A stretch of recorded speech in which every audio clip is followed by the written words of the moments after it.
Welcome to the Rising Society podcast. I'm Shane. I'm Nico Galliano, the rejected gentleman. And it rains in the plains of Spain. That it does, sir. That it does.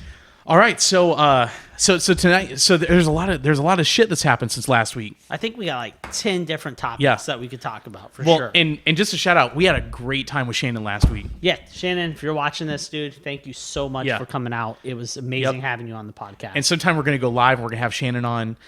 And the next time that Shannon's in town, we're definitely going to have Shannon on again. Oh, Shannon will definitely be back. So why don't we start talking about what everybody is talking about? Everyone.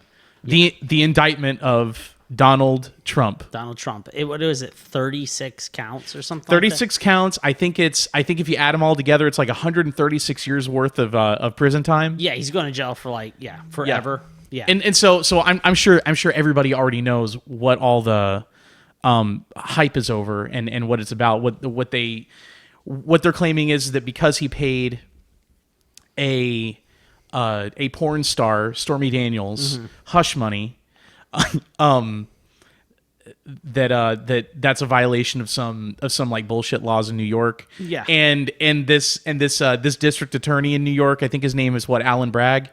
I believe so. He has upgraded the charges, which would otherwise be misdemeanors, more minor crimes. He's upgraded them to be felonies, guaranteeing that Trump's not getting charged with this is a dog and pony show. Yeah, and this is the interesting thing is the thing that this district attorney Alan Bragg is known for is for lowering felonies to misdemeanors. Mm-hmm. Like the complete reverse. Exactly. Like that's kind of what he's known for. Kind of like how Donald Trump is kind of known for being a dick. Mm-hmm. You know, Alan Bragg is known for lowering charges. Like if you committed a felony level like Grand Theft Auto or something, then he's going to lower it.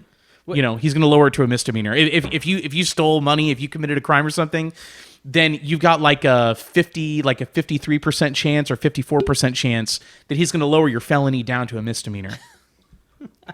So keep in mind that's what he's known for, and what he's doing is he's upgrading Donald Trump's charges, of course, from being something that's a misdemeanor that, by the way, the statute of limitations, it expired already. So he's taking a lot. Is it 7 years on like? I know there's certain crimes where that's not true. I think it's 6 or 7. 6 or 7. But regardless, the initial crime happened like it just timed out. So what the whole argument is that Michael Cohen, who is Donald Trump's former lawyer, who is a convicted liar, like he lied to Congress and then he had to go to jail for like, I don't know, I think he went to jail for like 2 years or 3 years or something. Was it that long he was in there? Did he actually serve that all? Well, he probably got like the luxury treatment. Yeah, it's like a yacht club. It's just a yacht club that you have to get permission to leave. You know, but Michael Cohen, who is one of Donald Trump's former lawyers, he's the one that actually made the hush payments to Stormy Daniels, and so long story short, he violated the attorney-client privilege and went to the world about it. And originally he lied and said that he didn't make the payments, but he actually did. And so he ended up having to go to jail over it. And I think he's butthurt. And so I think that's the reason that he's working with this. So it's largely his testimony that Alan Bragg has indicted Donald Trump on. And he's using the testimony of a known liar, of someone who's not just a known liar, but was actually convicted of perjury and went to jail for it, Michael Cohen.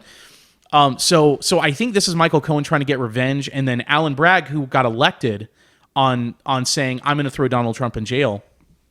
So this is a really interesting thing, and I think when you step back and look at it, it's pretty clear this is all political. 100%. And the thing that bothers me, I guess, is that now, the standard was set, that there will never be an election in this country that is not challenged by the losing side forever. And you could argue this really started in the year 2000 with the whole Bush Gore election, when Al Gore argued that the election was stolen from him, and he went into legal proceedings and everything. And really, from that moment on, every election since then has been challenged hardcore in this country. Mm-hmm. So that precedent has been set. Now this whole deal with Donald Trump getting indicted for what everyone kind of agrees are bullshit charges. Even people on CNN, are saying like, yeah, these charges are, are very lackluster. But I think from now on, political rivals are going to use the legal system to destroy their political enemies.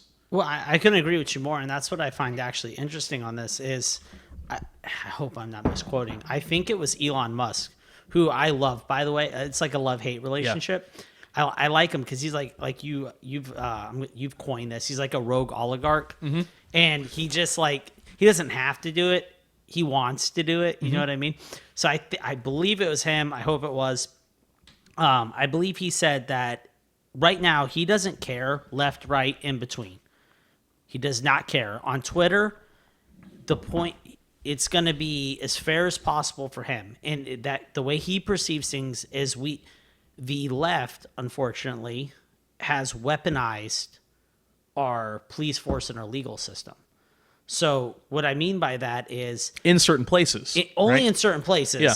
And remember, these are the people that are trying to defund the police and are the oppressed, and they're like the champions of not using force and lesser crimes and not incriminating people. Well, not anymore. No, only when it suits them. Yeah, exactly. Yep. So, and you know what? I don't want to be mistaken as like I'm a right winger, waving my conservative flag or anything.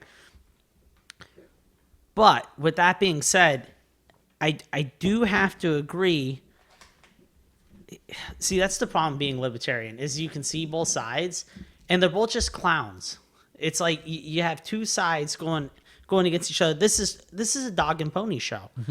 And as soon as he upped the charges to these felonies, what's he going to get hit on? And I know we have to charge people, like if you're the left, you got to look at this. I know we have to charge people for their crimes, right? It shouldn't be politicized. If he committed a crime, he should be tried for it, correct?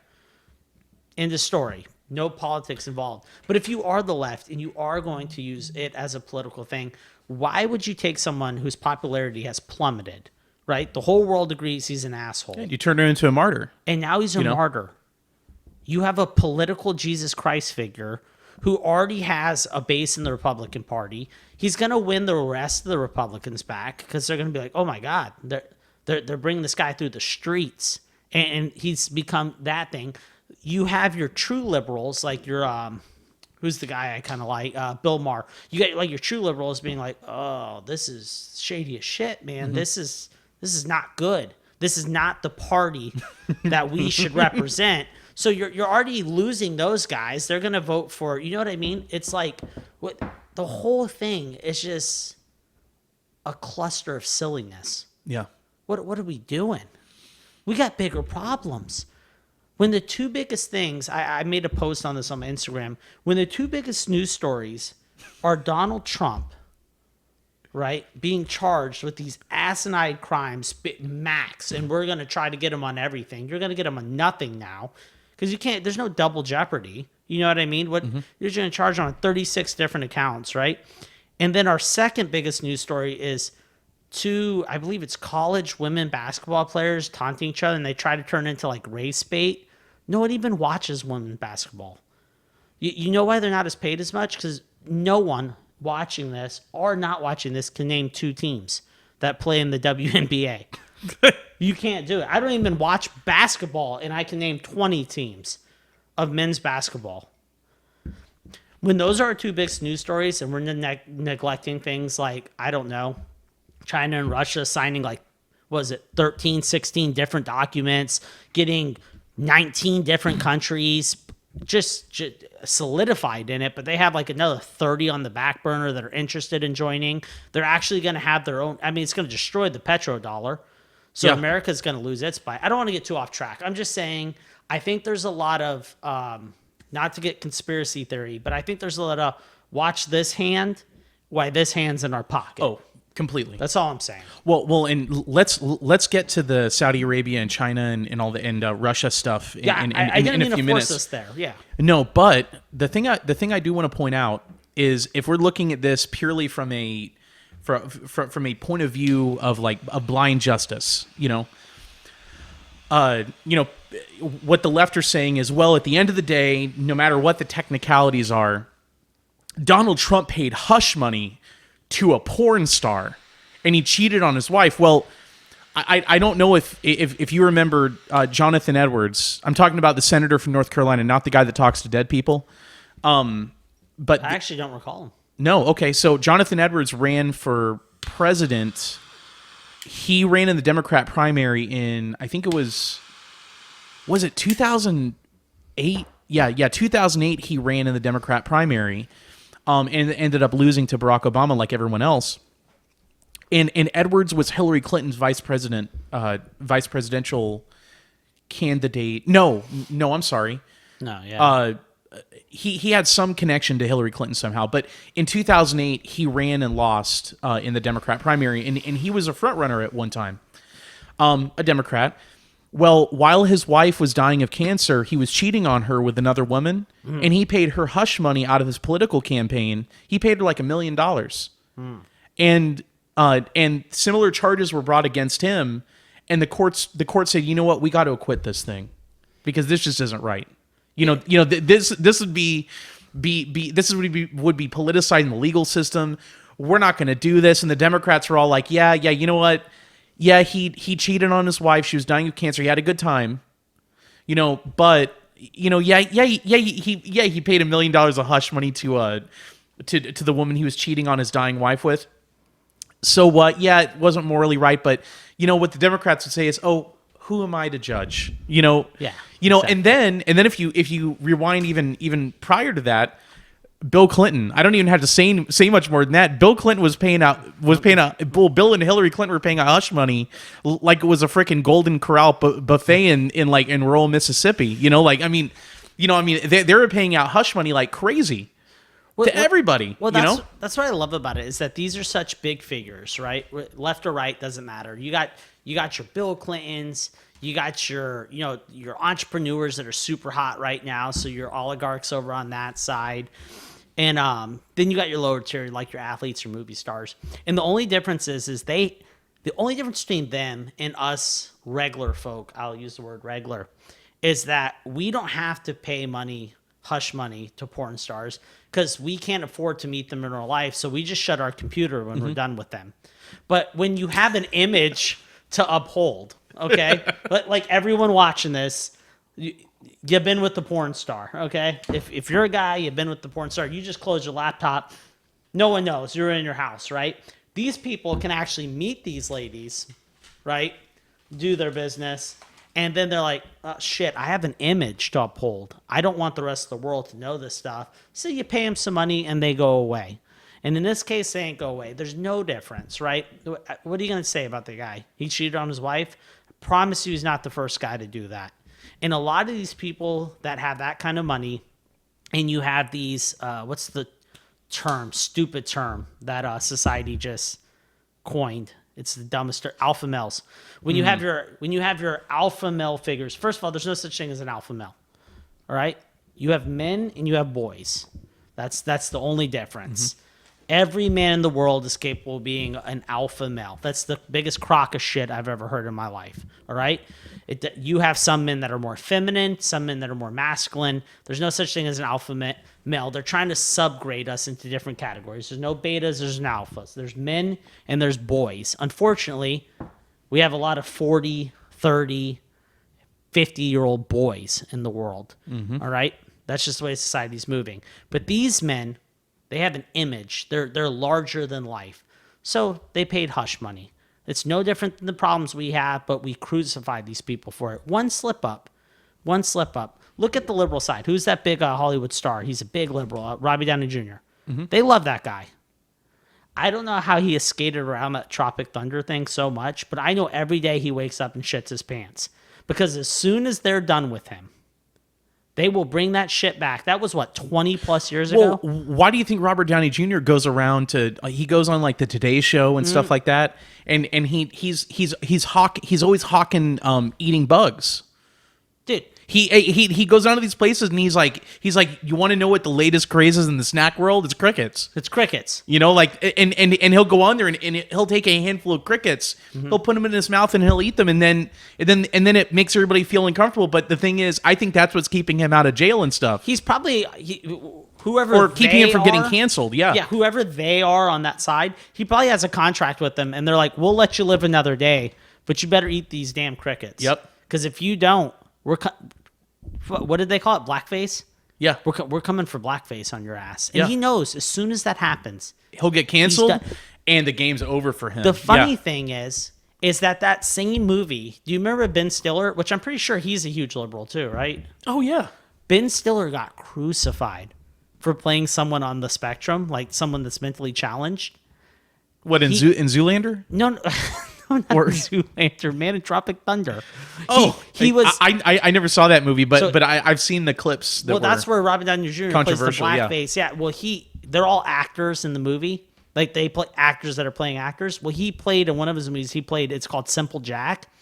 That's what people focused on, because the time that movie came out, I don't know if you remember, that was the big thing. Like, you didn't use the R word, right? Couldn't say it.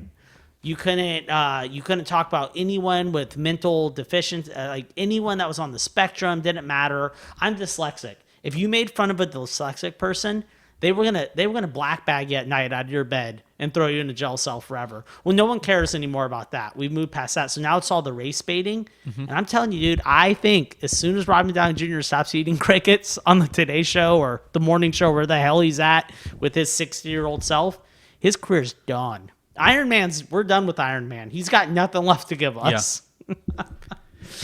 You can't squeeze any more juice out of that orange. That's it. When they're done with you, when the juice is done, when they've squeezed the last of the juices out of you, unless your name's Clinton, you're done, dude. That's right. They don't need you anymore.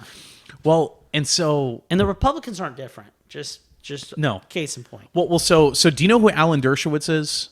I do. Okay, so I read an article this morning. I guess Alan Dershowitz. So what he's saying about this whole Trump indictment thing is that Donald Trump, his prediction is that Donald Trump will end up getting that the jury will end up convicting him as guilty. Oh, really? But Dershowitz is saying that this is just such a bad case. Mm-hmm. The evidence is so bad that it'll get appealed and then it'll get overturned in the appeals process. And by the end of this whole thing, Donald Trump is going to be like the greatest martyr. Like he'll become like the most high ranking secular saint of the Americas. And that's the thing. He's going to be Saint Donald. Yeah, exactly. Yeah. Saint Donald. I don't know what. Dude, I'm not kidding. You're 100% correct, dude. He's going to come out of this. The best thing that could happen to Donald Trump is he does get convicted. And then you're right, it gets overturned. He doesn't want this to die early. Yep. He wants to squeeze the juice out of this, dude. Because I'm telling you, shame on both sides. When your guys, all right, your team is Donald Trump and Joe Biden, and we are the greatest country in the world, and make no mistake about that. I'm saying that right here live. The greatest country in the world. Mm-hmm. And you have Donald Trump and Joe Biden as your leaders. How long do we stay the greatest country in the world? Holy shit, man. That's two losers. Well, and you see, the thing that I've always said about Donald Trump, is this, is that I think that all these people in the Pentagon, in the deep state, the IRS, the EPA, all these like all that permanent bureaucrat class in the country that really run the show. Congress is really just a front. Really what happens is we end up electing people to Congress. The people that are really making law in this country, and the people that are really governing this country are people that are not elected. It's the people that are in the Pentagon. It's the chief bureaucrats and all these agencies and things. They're the ones that actually make law and enforce it. And with a lot of these agencies, a lot of people don't realize is a lot of these agencies, they have their own court systems within the agencies themselves. They make up their own laws Yeah, they have like their own little hearings. Yeah, right? yeah, and then they enforce them within their own little court system. You know, and that's complete. It's a biased system, and it's completely removed from the objective legal system, and all the decision making. It's very, very far removed from elected officials. But anyway, I think Donald Trump is exactly who all those assholes deserve to work for. You know, there is nothing that would make me happier than for all those arrogant little chieftains that are all throughout the government and stuff that, you know, they've been in there for 25 years, 30 years or whatever. There's nothing that would make me happier than for the chief of the chiefs to be Donald Trump. For them to have to bow down before the greatness of Donald J. Trump. Dude, I love that because I will honestly, I'll go on and say again, I like making like records that are recorded, the statements that I make that are recorded, so I can't, you know, go back on them. You know, I can't renege on these statements. It is, I said it, and I'm going to say it again right here. I was born in 1990, and in my lifetime, my favorite president is Donald Trump. Dude, me too. Favorite elected president. I've had a lot of people that have ran for president that I love, are some of my favorite people. Donald Trump, dude, could you imagine him being your boss? Well, so just you know, just being honest and just leveling, the reason that Donald Trump is my favorite president that I have ever lived under is that he didn't start any new wars. Correct. You know, that to me is number one, because Randolph Bourne, he was a political philosopher during the late 19th century, early 20th century in America. He said war is the health of the state. You know, that for all the people who do not like government, and for all the people who are okay with big government but they don't like bad government, like you know, left-wing people, and then right-wing people just hate the government in general. War is the worst manifestation of government that can exist. You know, war is the time when the government throws people in prison for treason, people that stand up against the war. Like during World War I, there were like one or two members of Congress that got thrown in prison because they didn't support the U.S. entry into World War I. Yeah. One's name, I think, was La Follette from Wisconsin, and I forget who the other guy was. Good for Wisconsin. Yeah. Well, the apple has sure fallen very, very far from the tree now. Last night, Wisconsin elected some new person to their Supreme Court, and this is a super, super, super far left-wing person. Was Wisconsin the one that had the guy with the stroke? No, that was Pennsylvania. You're thinking of John Fetterman? Yeah, dude, it's all, what do they call it? Is Wisconsin part of the Rust Belt? No.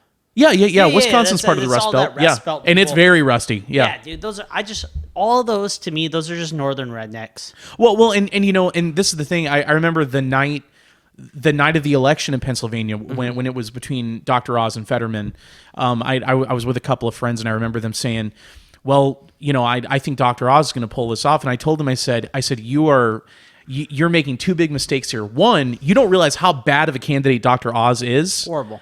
And two, you're giving the people of Pennsylvania too much credit. The people of Pennsylvania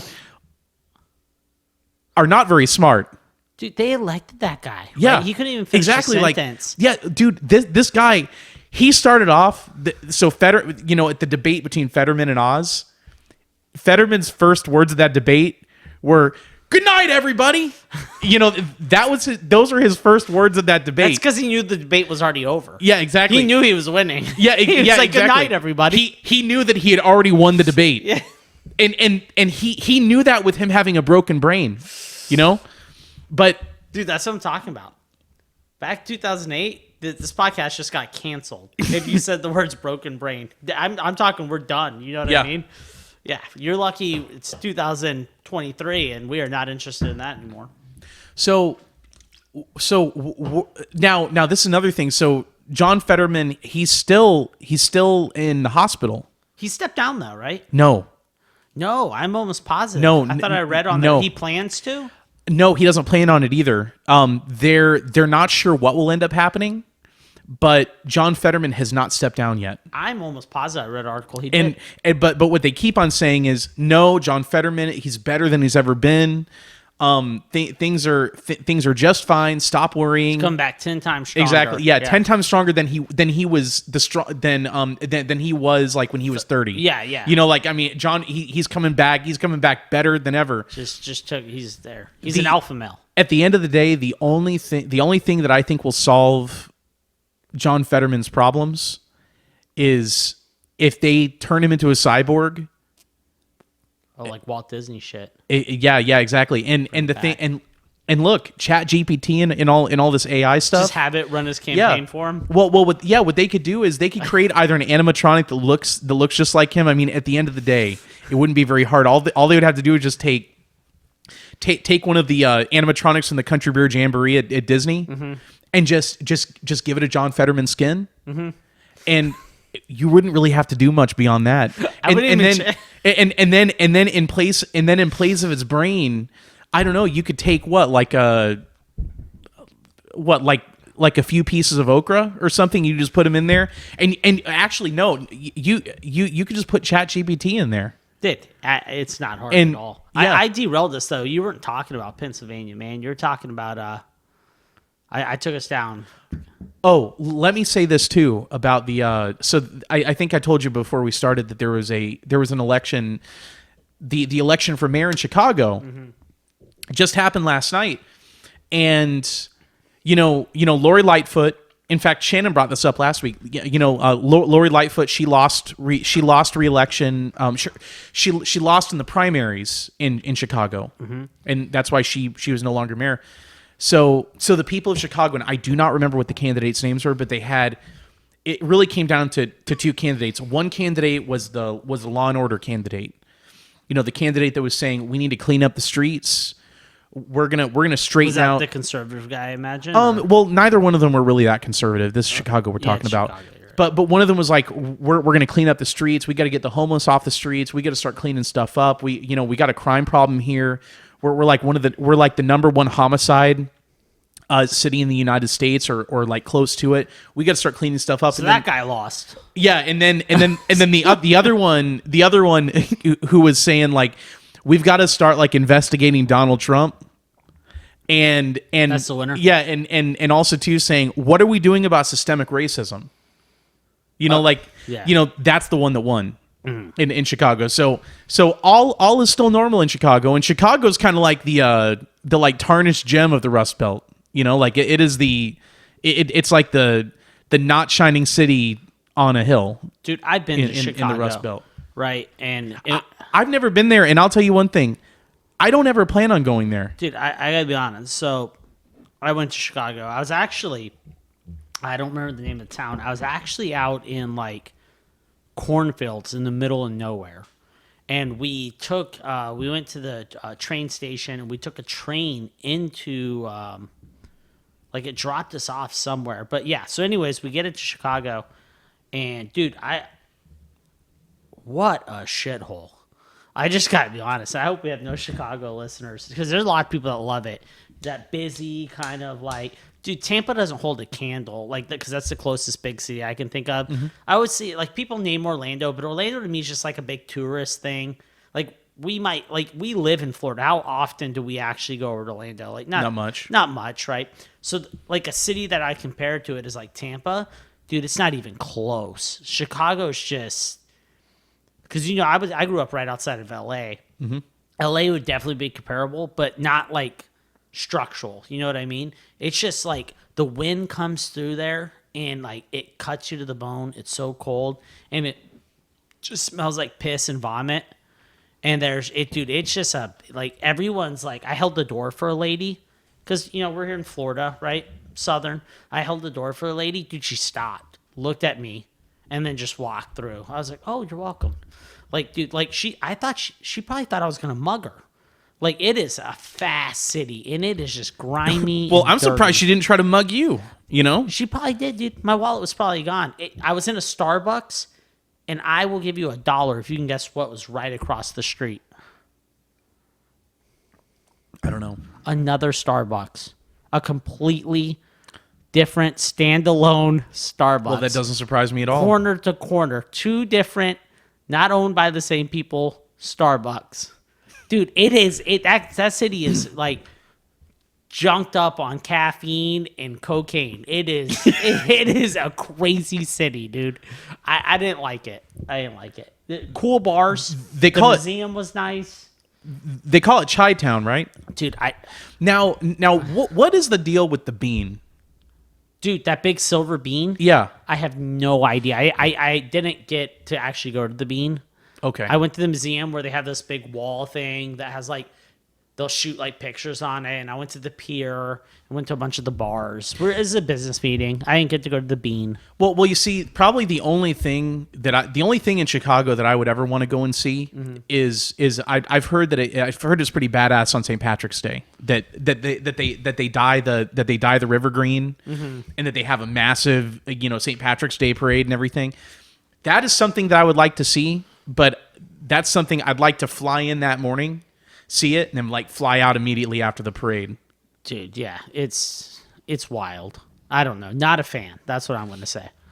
Well, and so, that actually kind of reminds me of my favorite line from the 2016 election from any of the candidates was when Donald Trump. I don't know if you remember, he lost the caucus in Iowa.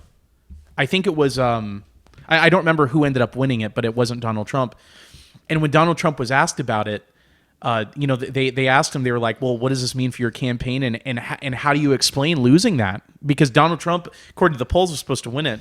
Well, Donald Trump said that all the people in Iowa, they got confused because of all the GMO corn that they eat, that it like burned holes in their brain, that the chemicals had destroyed them mentally, like that people in Iowa and like the Midwest in general, they've just got issues, because of all the corn they eat. Dude, and all the corn's covered in chemicals, and they're eating all those chemicals, and it's like frying their brain, Dude, I don't understand it. I guess you have all these like Midwestern states, right, that are very big on like they have this working class of people, if you will, swaths of them. Well, the problem is that over the past 2 or 3 decades, we have removed the work from those working class people, and we've replaced it with fentanyl.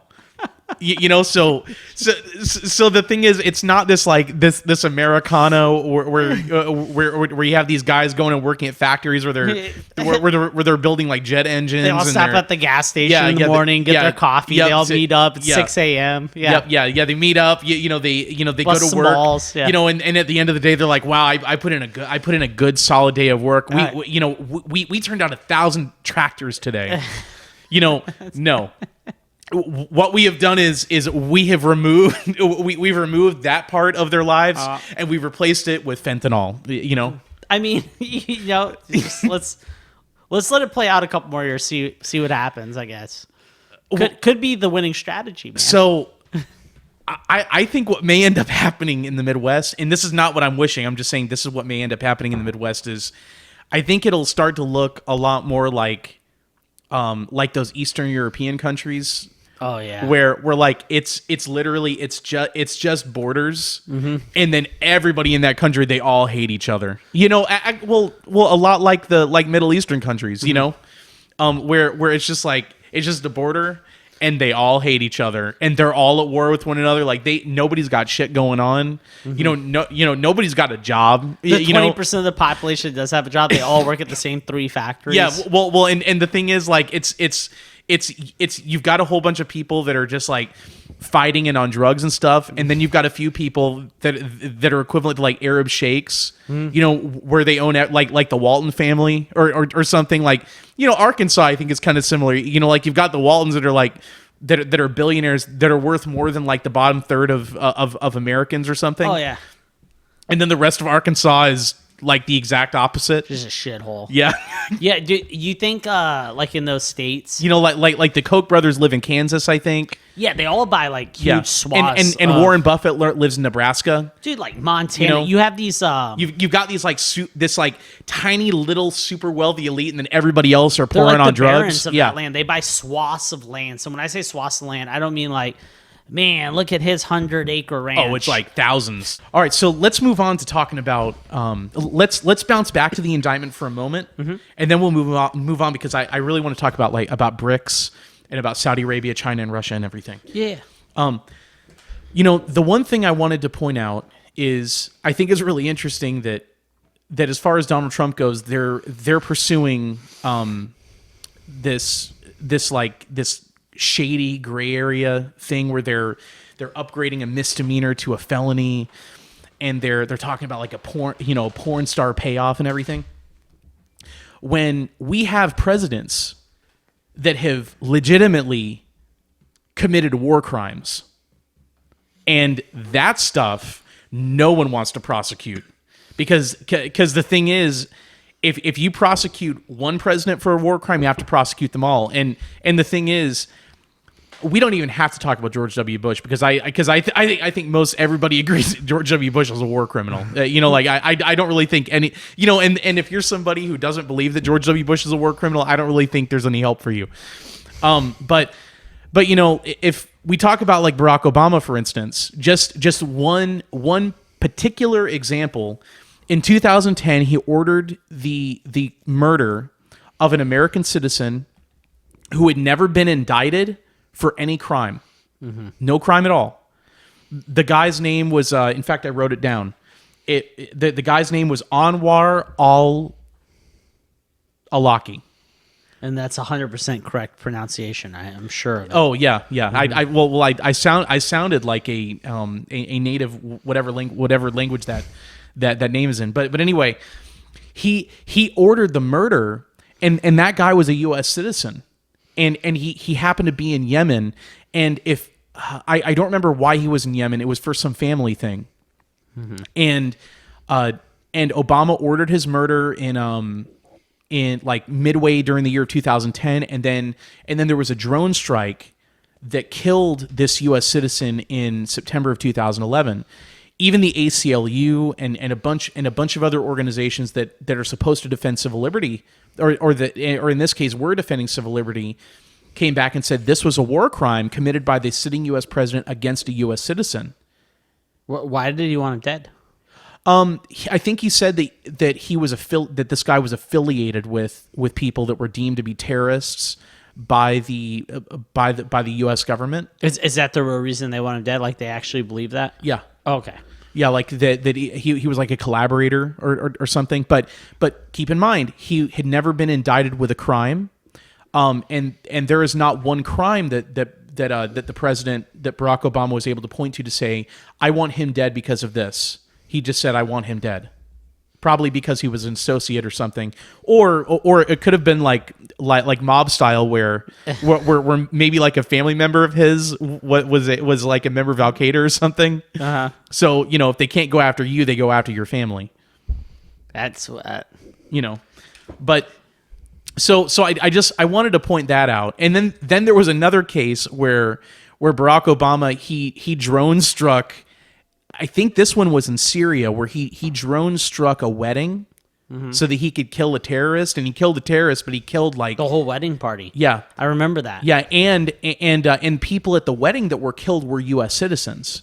So the problem I have here is I mean, they're throwing everything in, even the kitchen sink, after Donald Trump. And these are trumped up bullshit charges, really, when you get down to it.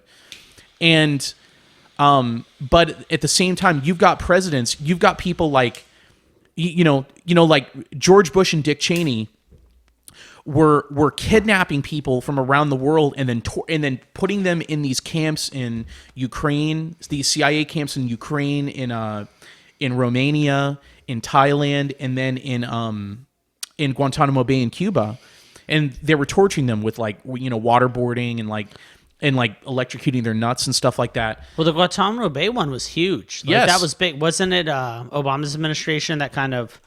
Well, he ran on shutting it down, but he shutting didn't. down, and then nothing happened. Yeah, nothing happened. But, the thing that really struck me with Barack Obama was one of the things he said to get into the White House. He promised everyone, he said, we're going to bring these people from the Bush administration to justice who committed war crimes, who tortured people, including U.S. citizens. These and we are, as a country, the United States, we're above torturing people, and torturing is also not very effective.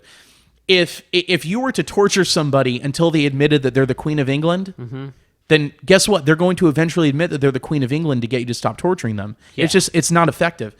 But the thing is that that Barack Obama, he got elected, and then after he got elected, he got asked, well, what are we going to do about all the torturing, about all the illegal shit that happened during the Bush years? And Barack Obama said, you know what? We need to put that behind us.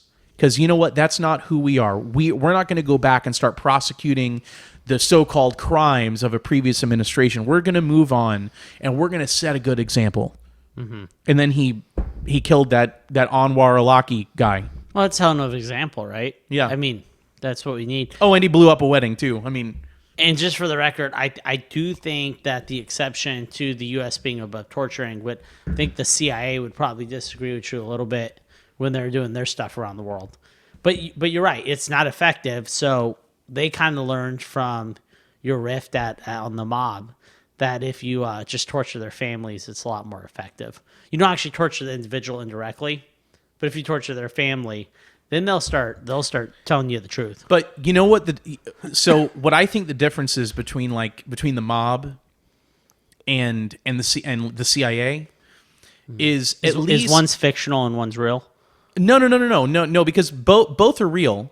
Or I don't know if the mob is really much of a thing anymore. But the thing I'll say is this: was. At least the mob, they had a moral threshold that they wouldn't cross. Correct. You can even go back to like Al Capone, and Al Capone was very well loved in his community. Chicago, I think, is where he lived. Yeah.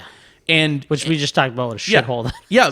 Well, and ironically, like people like Al Capone are no longer very influential in Chicago. It's all these nutty, social justice warriors and stuff. But when someone like Al Capone knew that there was a family in need of money, of food, whatever, he would arrange it to make sure that family got what they needed.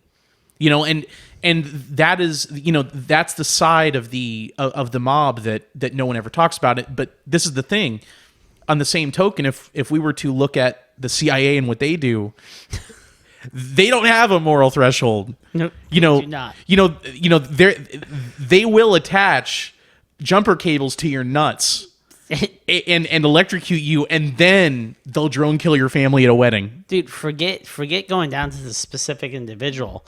The CIA is they play with whole countries as if it's a chessboard. They will topple. They're like, no, that warlord doesn't really suit us anymore. We'll put a new warlord in, and hopefully this warlord cuts off less hands and murders less babies and stuff. Dude, the CIA is scandalous. But back to this point indirectly, I think that this isn't really new. I mean, the U.S. has always had you can go back to when we were fighting the Brits. Go back to 1812, didn't we? Didn't we God, what was it? Up in the shipping lanes up in Canada, Canada, England, down up in the northeast. Didn't we attack a Canadian vessel and say it was the British? Of course, we did.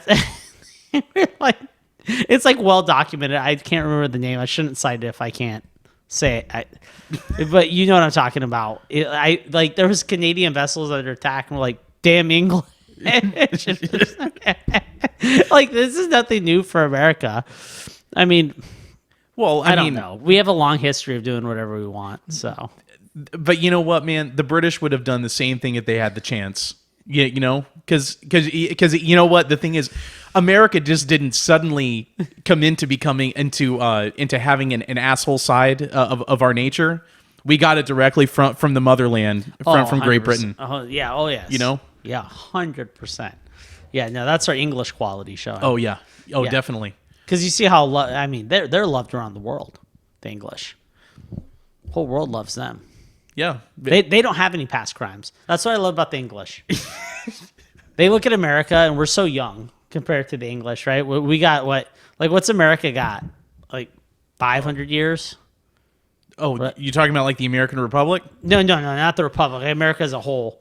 Oh, well, history in North America started in 1619. Okay, so there you go. Right. So there we are. We're sitting there. The English have what? Thousands of years of history that they can go back to. Mm-hmm. I mean, it's just wild. Like they have no dirty laundry. They're just perfect. And they look at America, like this country that's just, propped up, and they just get to like blast us for all the stuff that we took directly from them and just implemented here. Mm-hmm. You know what I mean? Like I guess like they're acting like they weren't some of the biggest slave traders in the world. And they were. 100%. They're acting like they didn't use piracy. Oh, I'm sorry, privateering. I don't want to slander them. Privateering to their advantage. You know what I mean? Like, and let us not forget, the British are the ones that we hear the word, or some people have heard of the Opium Wars before, mm-hmm. but the British were the ones in the 1830s. The Chinese emperor said no more opium. Mm-hmm. Because what had happened was the British had a massive trade deficit with the Chinese because the British, the Chinese were the world's biggest exporters of tea, and the British became addicted to tea. They still are. Nasty. Yeah. I'm not a very big fan. Gross.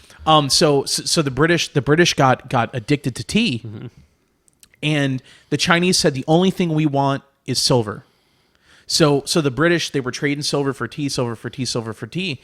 Eventually, they ran into a brick wall. They were like, shit, we don't have enough silver to buy more tea with. And they went to the Chinese and they were like, hey, we just developed this thing. It's called a steam engine. Mm-hmm. We've got all kinds of this awesome, we got trinkets, all kinds of cool stuff we can trade you. And the Chinese emperor was like, I am heaven and I don't need your cheap trinkets.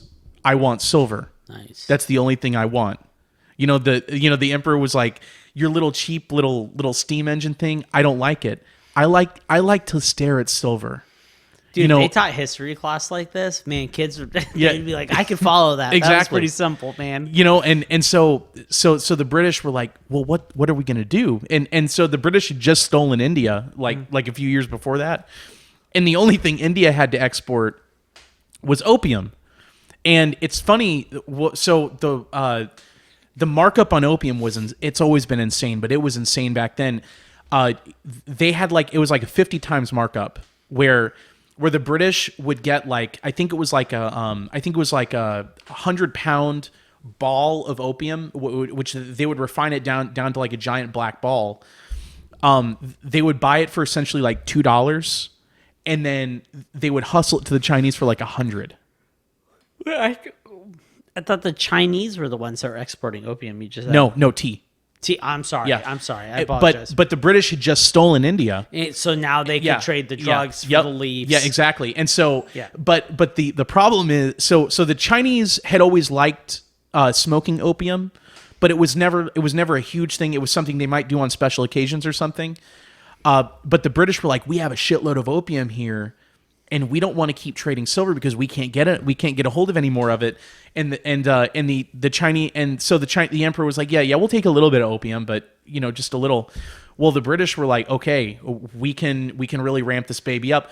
Well, the British started getting Chinese people hooked on opium. Started getting them addicted. So bad that when we expanded out west, the Chinese brought it with them. Opium dens and everything. Yeah, opium dens out west. Dude, the cowboys, and I hate to use that because it's only like 20, 30 years of our history. Caballeros. Yeah. But that, after the War, Southern Independence, so like the 1970s all the way to the early 1900s, dude, we had a huge opium problem even out west. Well, much later, you know what I mean? Well, remember that was bestowed upon the Chinese by the British. Yes, and so the emperor got word of all these coastal Chinese cities that were getting addicted to opium, and it was destroying Chinese families because the British would always go after the Chinese father. Yeah, correct. Anyway, long story short, the opium addiction, it ran rampant throughout China. The emperor made opium illegal. The emperor was like, no more opium, no more opium in China, no more opium at all, no more opium trade. we're going back to the only thing we'll accept is silver, and that's it, because I love this stuff. I'd love to look at it. I want to look at it again. Yeah. I want to look at more of it.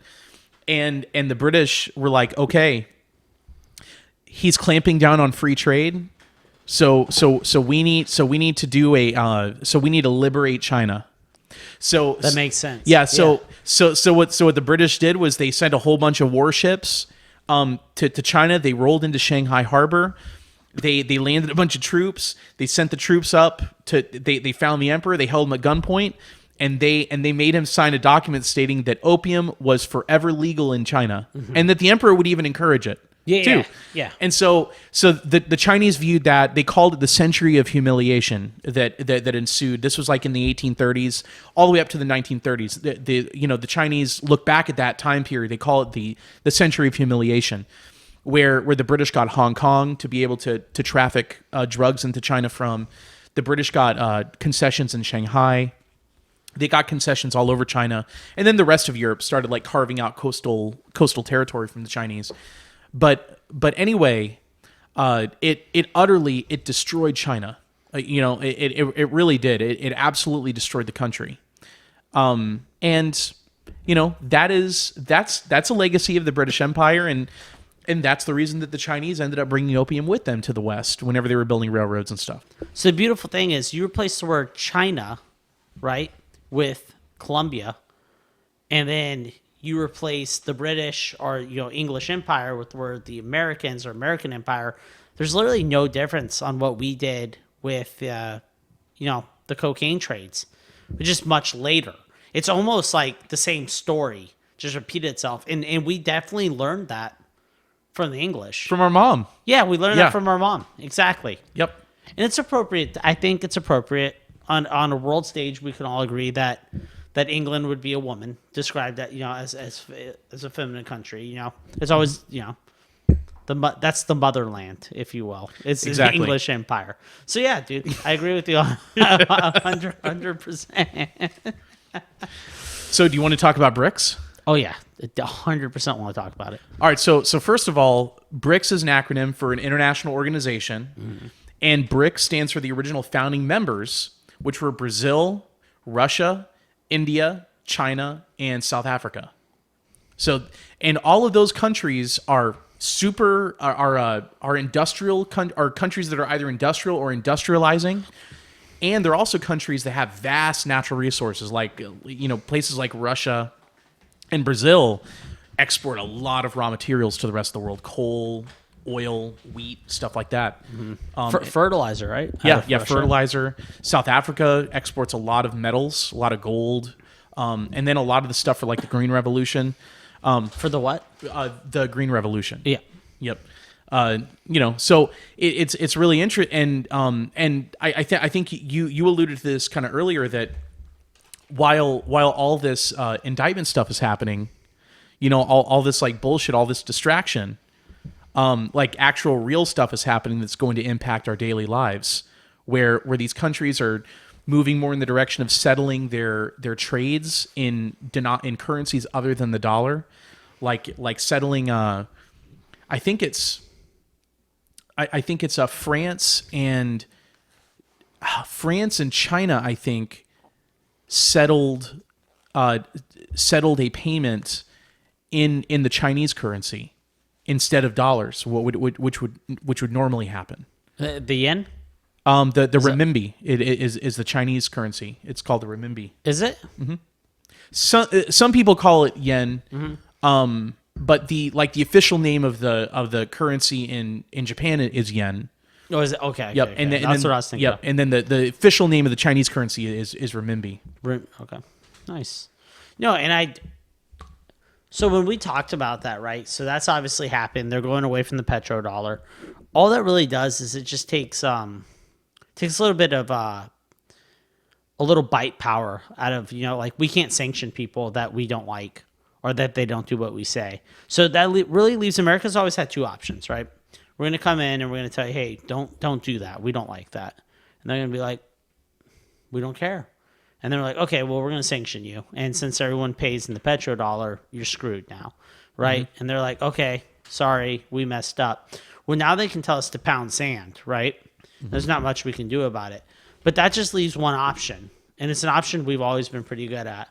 All right, so we can't sanction you doing it, then we'll make you do it with force. And no one, and I mean no one, not even the paper tiger, not the Russians, no one has bigger balls and more guns than the United States of America. So, I mean, if push comes to shove, we're not just going to give power up and be like, here you go.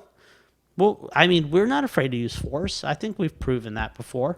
Well, and we are experts in overthrowing foreign governments. We've been doing it for years. 100%. You know? Like in the 50s, we overthrew a whole bunch of governments throughout the world. We overthrew the Iranian government in 1953. We overthrew the Guatemalan government in 1954. We were messing around in Vietnam and stuff in the 50s before the Vietnam War happened. We couldn't stop, you know, and we've been running rampant since then, you know, and so I think it's, you know, this is, I think that the whole BRICS. So actually, let's back up and talk about coming out of World War II as part of the international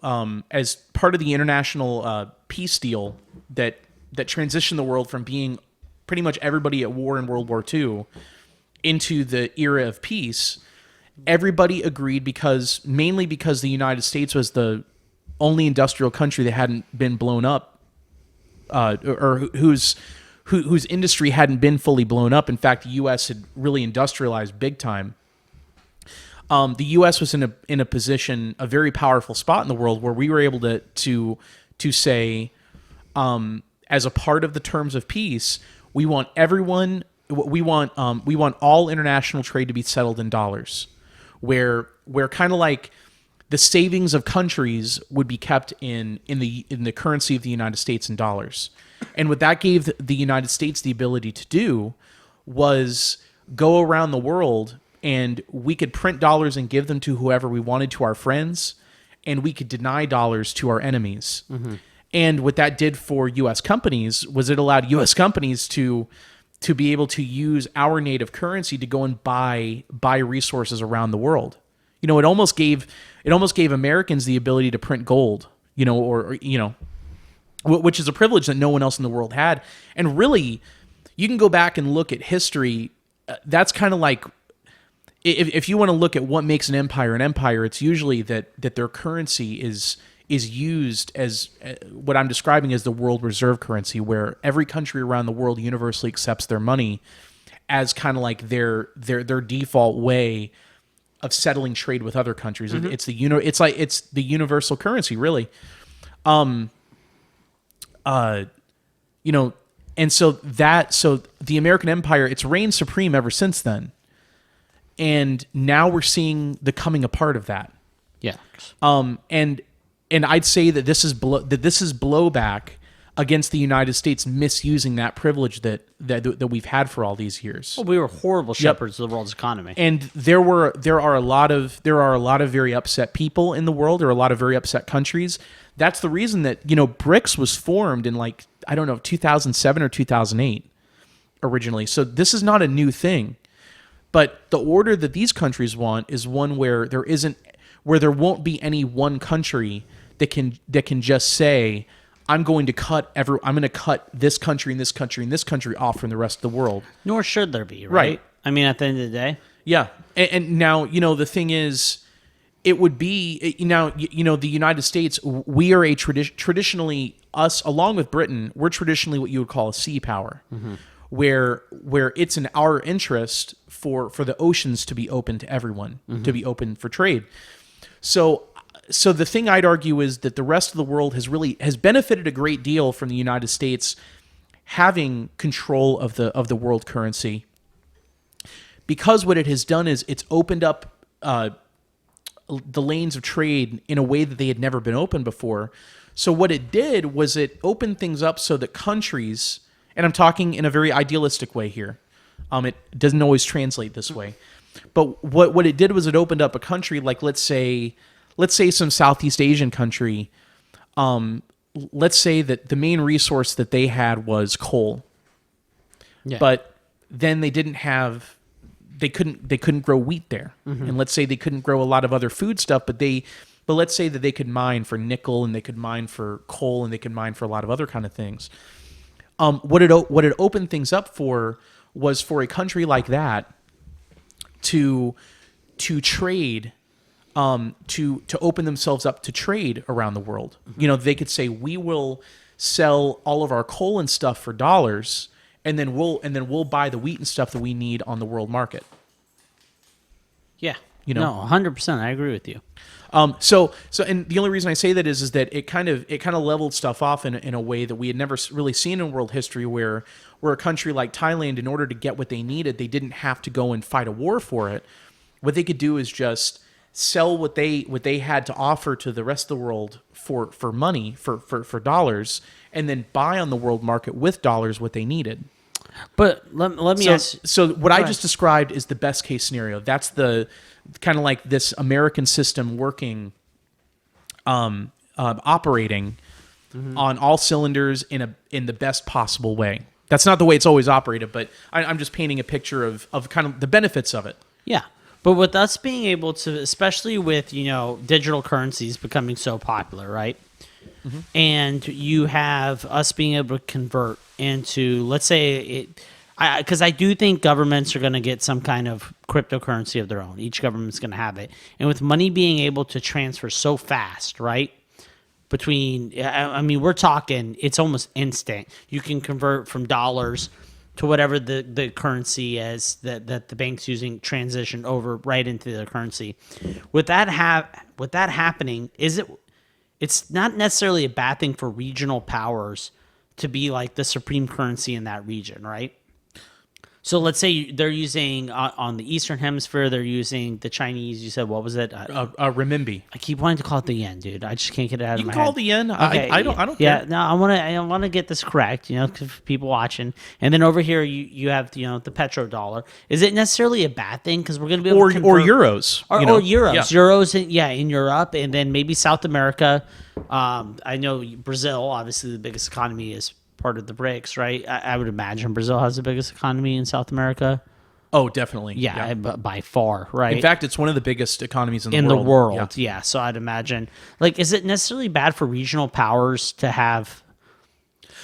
No, I don't think it's a bad thing. Yeah. And the thing I would say is this: is that has been the norm in history. Mm-hmm. If you go back and look at history, there has never been a country that has managed a global economic empire. I mean, the United States is besides us, right? And that's what I'm saying is the United States is the first and only case where we have been globally dominant. Mm-hmm. There is not a country in the world, and then you can look at countries that didn't buy into our system, into our global system.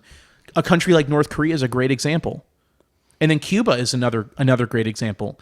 Those are countries that have been just de facto cut off from the rest of the world because they're not allowed to use dollars. Mm-hmm. Even the Romans, they still had regional. You know what I mean? Everyone would accept what was it, denarii or not denarii? Was it? Yeah, but at the end of the day, the universal currency of the Roman Empire, it was still gold and precious metals. Gold and precious metals. So it didn't really matter. Yeah. That would be accepted anywhere. But you still, like you said, they couldn't stamp it. And I think that's where, not to get off track and go into a different subject here, I think that's where cryptocurrencies are really going to play a big role.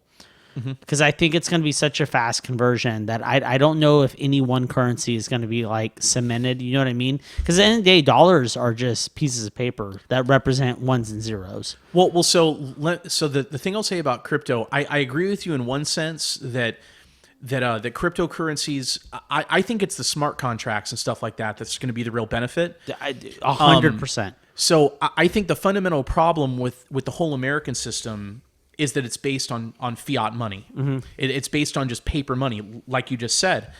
And I think the problem with that is you can have crypto that will allow quick conversion of one fake paper money into another fake paper money, but it's all still fake paper money at the end of the day. And I think systemically that is bound to crash. And I think it will always have to be corrected with some money that's based on something hard, like like gold or some kind of commodity. And the thing is, that is the order that the BRICS countries are pushing for, is for world trade to be based upon a whole basket of currencies, not just one, but for it to be somehow rooted in commodities, like gold and silver and stuff. What do the BRICS base their currency off of right now? Well, it's largely based on their economies, and their economies, the BRICS countries they're big commodity producing economies. I know they produce a lot of economies, but all their money's fiat as well, right? Yeah, their money's fiat, but the thing is, when you can think about money as being like a gift card for a country. So when you've got like Russian rubles, that's kind of like a gift card to the Russian economy. Yeah. And when you have a gift card to the Russian economy, it's like it's like you have the ability to use that money to easily acquire the stuff that Russia produces a lot of, which would be like oil, wheat, fertilizer, a lot of very, very necessary things that a lot of other countries don't make.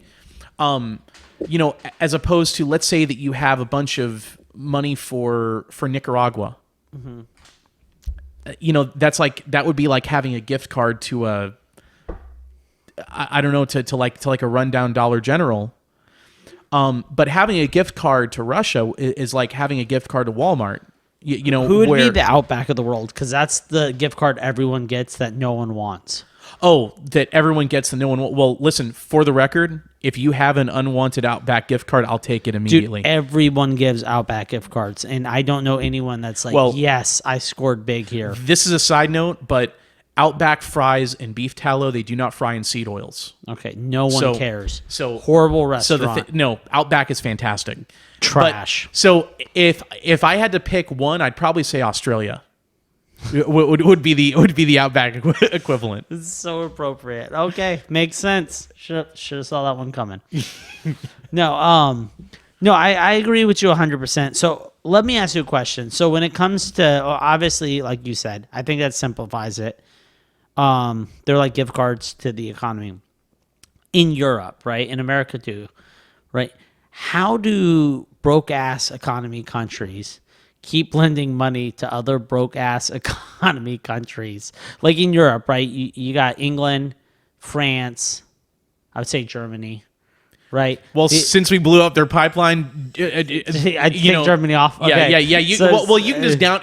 Germany will always be a player, but they're never going to be a major player. Give them a decade, they're not going to be a major player again. They're done. This is the one that does them in. Yep. All right. So if you take these broke ass countries, and they're lending money to all these other European broke ass countries, how are those second tier broke ass countries supposed to pay back the other broke ass countries? I just don't get, like, what are they lending from? Their gift card balance is 0.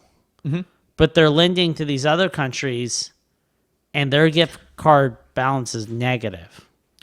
So are you talking about, let's say, a poor country in Africa?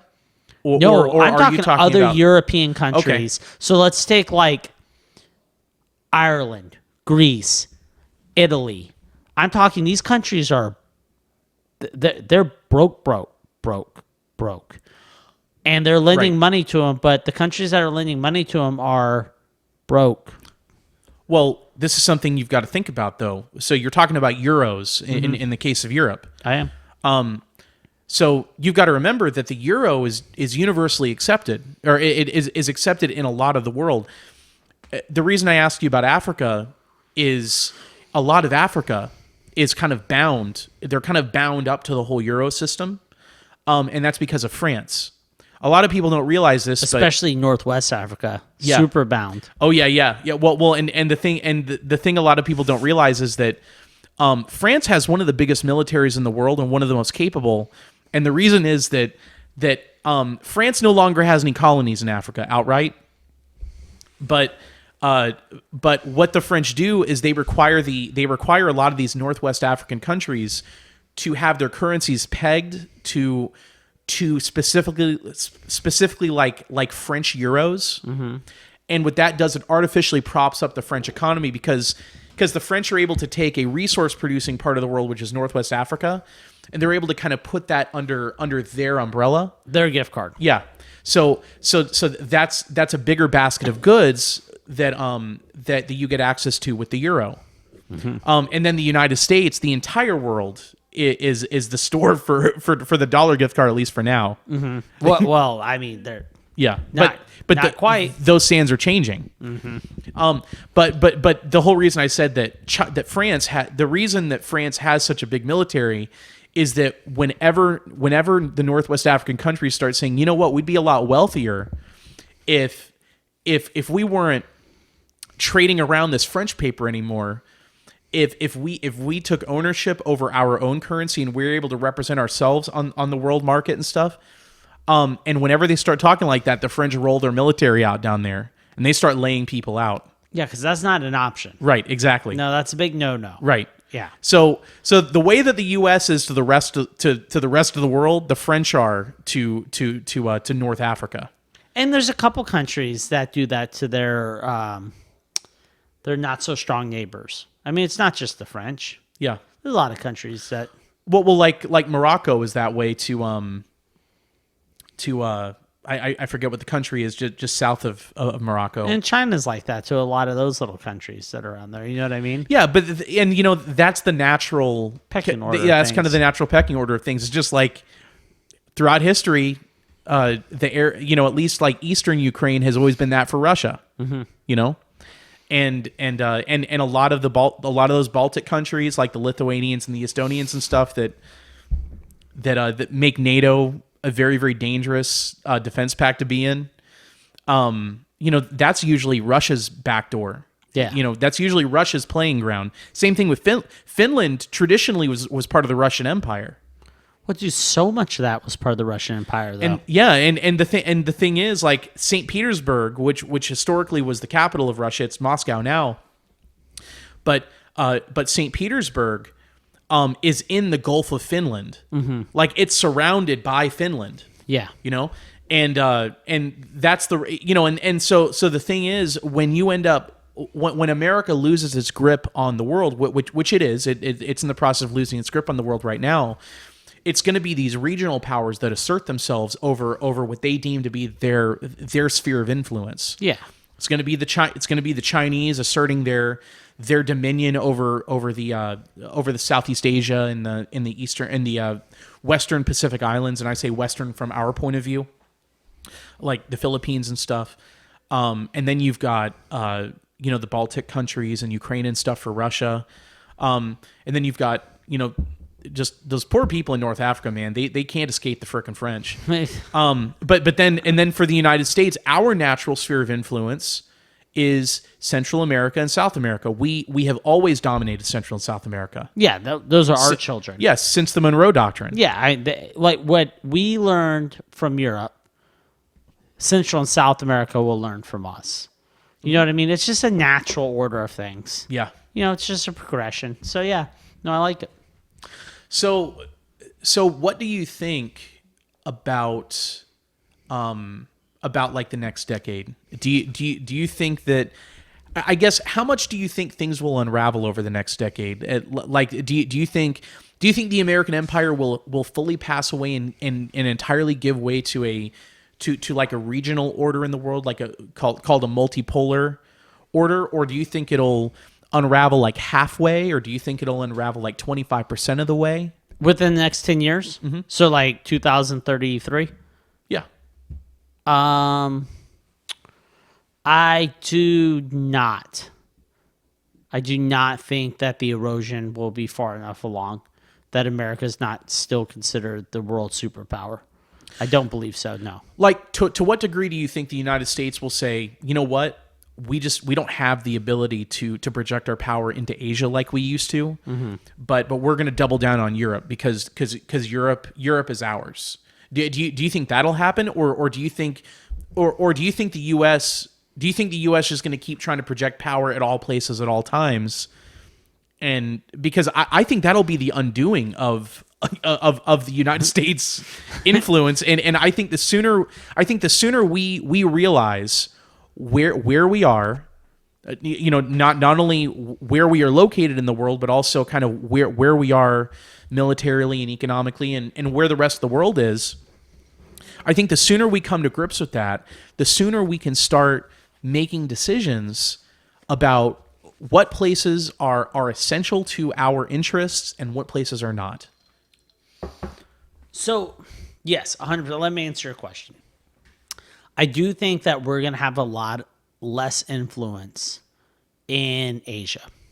I think that's a fact. We still have friends there. So Japan, I believe that ended. Japan's building its military up. We're gonna safeguard Taiwan. Just makes sense. For another 15, 20 years, then they're not going to matter to us at all. Well, what do you mean? It just makes sense if you're like working toward a nuclear war. It just makes sense if you're suicidal. It just. Dude, we're not going to let anything happen in Taiwan. I'm telling you right now, we will go to war for Taiwan. It's insane. I'm just telling you what I see. Okay. So we got Japan, we got South Korea. We're going to safeguard Taiwan. There's a couple little insignificant places. When it comes to Europe, I think we're going to let half of Ukraine go. I think Ukraine's going to turn into a couple Russian puppet states that have been liberated by Vladimir Putin. Well, and the thing is, traditionally, the western part of the Ukraine that was always part of the Polish-Lithuanian Empire, and then the eastern part of Ukraine has always eastern part of the Ukraine, and then the Black Sea coast, at least like the eastern part of the Black Sea coast of Ukraine. That's traditionally been Russian. That's part of, Catherine the Great founded Odessa. Well, that's why I said it, because all the cool shit in Ukraine was built by the Russians. Yeah. Like, they haven't really done much with it since. You know what you mean since they were independent? Since they become independent, not much, no new cool shit has happened. All the cool shit in Ukraine was old Russia. Like you said, Catherine came out, like, they're beautiful churches they have and monuments and all these great things to see. This is all just Russian. Yeah. It wasn't Ukrainian, but I guess it is by technicality. But I think half of them are going to go. I think that's going to be Russia. I think they divvied up into a couple little buffers. You know what I mean? And those become like little free independent countries that will obviously be loyalists to Russia. Well, they've actually are in Donetsk and Luhansk, the two states that are in the far eastern part of Ukraine. They already voted in an election that the Russians put together, and they are now recognized by the Russian Federation as being a part of the Russian Federation. Of course, I mean, it's only natural, and I agree with you. I think we double down in South America. Because I think for America, at least, over the next 50 years, there's still enough to rape and pillage down there. Oh, yeah. That we're not going to let them There's a lot of mines and everything down there, and there's... So, and then I think in our lifetime, probably towards the end of our lifetime, I think we start seeing a lot of African countries really starting to come into their own.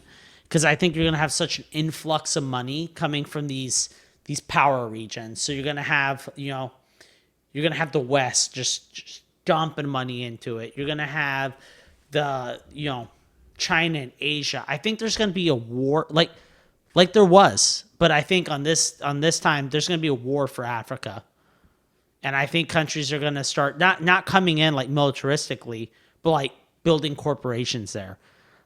I think Africa is going to become very friendly to like business, and they're going to start letting big companies come in there, and that's where everyone's going to dump their shit off at, and we're just going to use that basically because it's such a natural resource place. I think it's going to become where things are built. You're going to have your textile mills there. You're going to have and there's going to be no laws, so you can just dump shit anywhere you want. It's not going to matter because they just want the money to come in, because when people are starving, you care less about those things. So if they can get an influx of money coming in, I think Africa in our lifetime towards the end, that's going to be the jewel.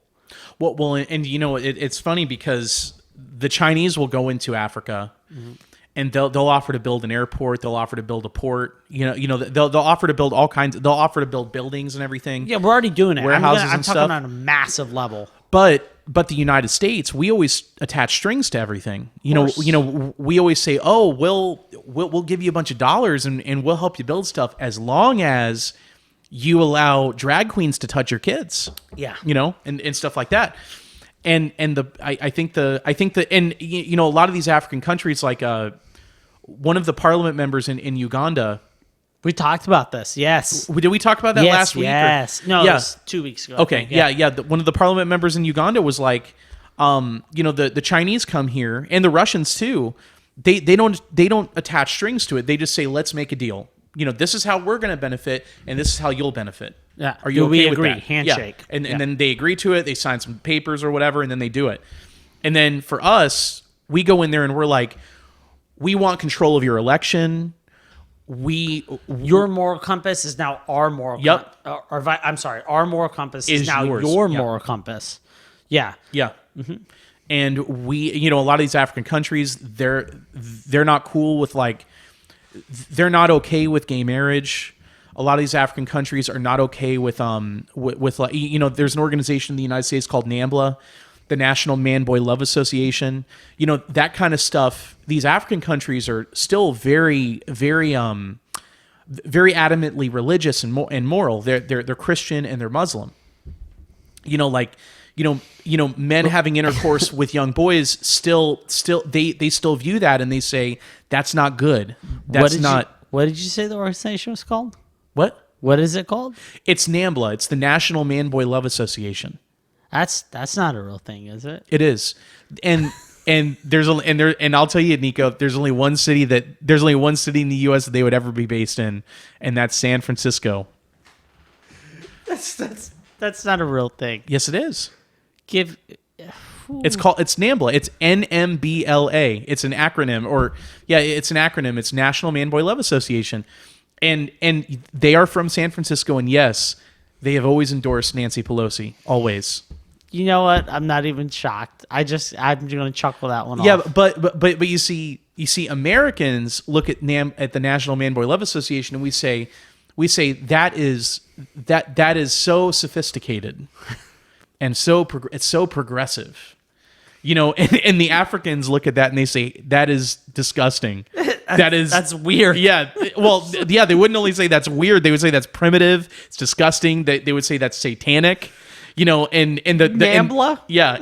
And then the people that run our show look at that and say that is the moral standard that's that everybody, the future. Progress, that's the future. Baby. All right. And you know, the average woman in Nigeria, she pops out like 6 kids on average. Jesus, is that a real statistic? Yes. You're pulling that out of your ass? No. It's like 5.7. So I'm just rounding it up to 6. But you know, the thing is, that's their rate of that's their reproductive rate. Like in Nigeria. What's our 1.2? I think it's like 1.5 or 1.6 in the United States. Is it that high? Yeah. Okay. But like a lot of these European countries, it's a lot lower than that. I imagine. You know. Yeah, they actually have curves coming down. Yeah. Right? Their But populations are sinking. Yeah, but in all fairness, if you were German, you know, what reason would you have to give birth to the next generation of Germans? I don't know where you're going with this. Well, like the pipeline got blown up. Oh, okay. And, okay, just and- how shitty everything is. Well, Okay, and yeah. not just that, but like, dude, Germany are the rest of Europe's bitch. Dude, at one time, though, huh? And Europe is our bitch. So the thing is, I mean, look, I'm not partial to. I'm biased, I guess. I'm not very partial to the whole German thing anyway. Yeah. I'm not partial. I mean, German food is okay, but I'm not partial to German music. Beer. Oh yeah, German beer is good. Yeah. But I would much rather have a Mediterranean wine over a German beer any day, or an Irish whiskey. You know, but the I'm not a fan of the German thing. I'm not a fan of German philosophers. I'm not a fan of much German shit. Yeah. I'm just not. You know, Very, very aggressive people. yeah, they're very aggressive And dark. Yeah. I mean, yeah, it's just I'm not a fan of it. I mean, look, if you're German, good. I like Germans. Hey, you know what you do you. But I guess the only thing I'm saying is that I mean, I get it. I mean, I understand why the Germans are not very optimistic about the future. Well, I mean, there's a lot going on, right? And we could go all night about this, but I think we've given a glimpse into, we're definitely in our lifetime, we're going to see some shifts of American dominance. And I'm not saying that we're even going to give that up. I know you think it's probably going to happen. I'm not even going to say we're going to give up dominance, but I think we are going to be forced to recognize some more regional powers, and we're not going to be the only one eating at the table and throwing crumbs on the floor for everyone else. Well, and I guess the big thing I'd say is that America has lost the moral argument. You know, we lost the moral argument a long time ago, but like, remember like weapons of mass destruction in Iraq? And then the Ukrainians right now, well a year ago, whenever the Ukrainians were trying to negotiate a peace deal with the Russians, and we wouldn't let them. Yeah, that was a no-go for us. And that shit is still a no-go for us. Like, you know, we keep on saying we're gonna take a pass on that. Well, and we keep on saying, well, we want to empower the Ukrainians, but we're not empowering them for that. No, hell no. Yep. So the thing is, you look at our foreign policy around the world; it's very immoral. And then NAMBLA. You know, so which I think is a good representation of America. Now it is, yeah. NAMBLA. Yeah. Well. Yeah, no, that's wild, man. That's wild. Is that a good place to? I think it's a good place to stop. Yeah, I mean, we'll leave people with that thought. Yeah, that the American conscience is NAMBLA. Am I saying that right? Yeah. Well, and you know what? It kind of goes along with the whole woke thing that we talked about a couple weeks ago. You know, and really, you know, unfortunately, the American government has kind of become we're like the Puritans. Yeah. But instead of being very rigid about a particular set of morality, we're very rigid about promoting immorality in other places. We're rolling like, man, you know, Africa, we keep on rolling up to all these African countries, and we keep on trying to push abortion. Mm-hmm. We're pushing gay marriage. We keep on trying to push contraception everywhere over there, and they're not having it. No. You know, and hey, you know what? Good for them. I'm very proud of them. And I hope they don't take any of it. No, I agree 100%. You know? And dude, like, I almost want to like fact check you, because I just can't wrap my mind that this NAMBLA thing's real. But I don't even want to search history on any of my devices with that shit on it. That's disgusting. So why do you think someone at the NSA is going to look you and say, "Oh, he searched for NAMBLA, so he's immoral"? Oh, I'll probably be a patriot. Yeah, you're right. Never mind. Yeah, you know what? You I'd probably come off some list. Yeah, exactly. Yeah, you're right. Yeah, you would immediately be removed from the naughty list that you're probably on. And like, you'd be put on the good list. Yeah. He's a high. Oh, he searched NAMBLA. I go a tear down. Yeah, there you go. Yeah, he's a libertarian, and he's a conservative Catholic. Oh, this guy's got to go. But he searched for NAMBLA on Google, so it all balances out. It balances itself out. Good podcast, brother. All right, so I think that's a good place to stop. And next week, absolutely. Hey, love you guys. We'll see you next week. Stay tuned in. All right.